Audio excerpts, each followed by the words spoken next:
micro.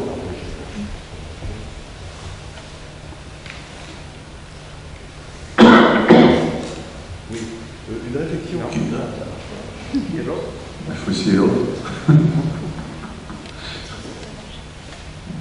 Voilà, la réflexion que j'ai, c'est vis-à-vis de vous, qui est président de cette institution de muséum. Il y a un terrible défi d'éducation. Si on veut aussi que les choses, essayer de l'éducation, hein, on voit l'agriculture biologique, tout ça, il faut. Il y a un transfert, on parle actuellement dans le domaine énergétique, le terme d'évolution énergétique, tout ça, mais je dirais il y a un vrai défi, une mission d'enseignement, c'est considérable, quoi. L'agriculture biologique, si on veut que ça soit tenable, il faut éduquer aux insectes, à tout, quoi, connaissance des plantes. Et mon souhait, ce serait que des institutions comme le muséum, excusez-moi, mais un facteur 10 par rapport à sa mission d'éducation. Je suis exigeant, comme citoyen, mais je trouve que le muséum ne le fait pas suffisamment. Enfin, c'est pas l'échelle des problèmes, quoi. Mais le muséum avec d'autres institutions. Mais vous avez tout à fait raison. Là, par exemple, à la conférence environnementale, on a parlé de l'éducation. Depuis les tout petits à l'école maternelle, on n'a pas d'éducation à l'environnement et à l'écologie en France, on n'a pas d'éducation à la biodiversité. Il faut savoir que les profs de SVT ne savent toujours pas ce que c'est que la biodiversité en France. Hein. Ils n'ont pas été formés pour ça. Donc il faut qu'on les reforme aussi. Ça peut se faire. Mais l'éducation nationale est notoirement en dessous de ce qu'il faut faire. Hein. On n'a aucun ministre de l'éducation nationale à nos réunions. Jamais, jamais. On a la recherche, on a l'écologie, on a l'agriculture, on n'a pas l'éducation nationale. Ah oui, non, c'est... Alors, je vais revenir au muséum maintenant. Le point du muséum aujourd'hui, c'est que, je ne vais pas nous défendre ou nous mettre en avant, cette maison, en fait, a 5 missions. Une mission de recherche fondamentale sur des questions fondamentales. On n'est pas très bon en agronomie, on ne pose pas beaucoup là-dessus. Madame m'a dit, c'est l'INRA qui travaille là-dessus. Oui, juste tout à l'heure, j'ai oublié de vous dire aussi qu'il y a quand même des agronomes qui s'intéressent à des modes d'agriculture en Asie super intéressants, avec plus de production, sans intrants et sans envahisseurs. Donc ça peut se faire. Hein. Non, mais c'était parce que monsieur avait posé la question. Mais ça peut se faire. Hein. Ça peut se faire. Les nitrates, parce que je trouve que vous avez raison quand on dit qu'on ne peut pas dissocier les deux.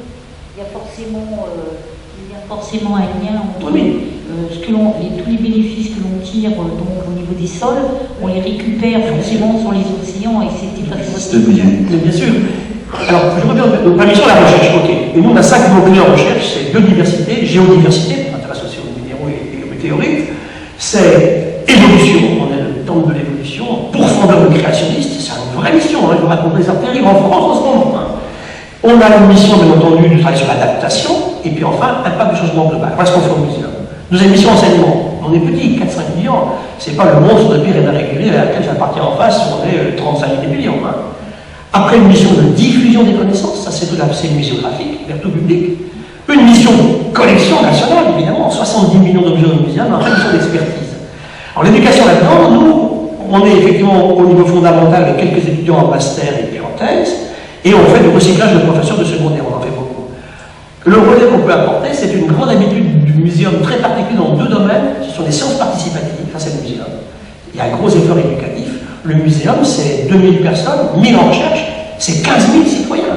Et puis nous, on travaille sur les papillons avec nous, sur les chauves-souris, sur les poissons, sur les grenouilles, sur les lézards, sur les météorites. Ça veut dire que ça, c'est unique. Hein. Le CNRS est incapable de faire ça, l'université pareil. Donc ça, c'est très intéressant. Ça. Deuxième aspect, ce sont les grandes expéditions aussi. Et là, on est en Papouasie, on est au Mozambique, alors on fait rêver quelque chose. Donc la mission d'enseignement, elle est fondamentale. On ne fait pas assez. Le problème du muséum, c'est qu'on a des moyens dramatiquement insuffisants. Là, je vais prêcher pour ma paroisse. En ce moment, le muséum va se mourir de questions de manque de moyens.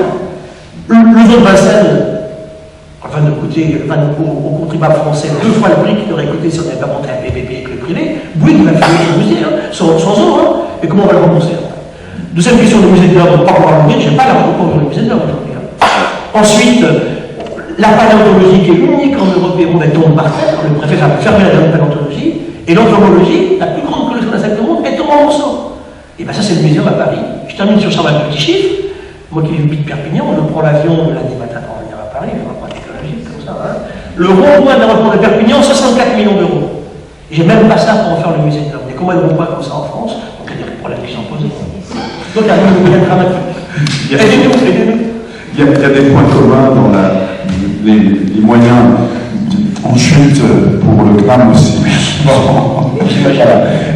Donc, de questions, je vous rappelle donc la prochaine séance qui sera sur les biotechnologies et OGM, et la conférencière sera Madame Christine Noiville, qui est présidente du Haut Conseil des biotechnologies et directrice du Centre de recherche droit, sciences et techniques de Panthéon-Sorbonne. Voilà. Donc le 8 novembre.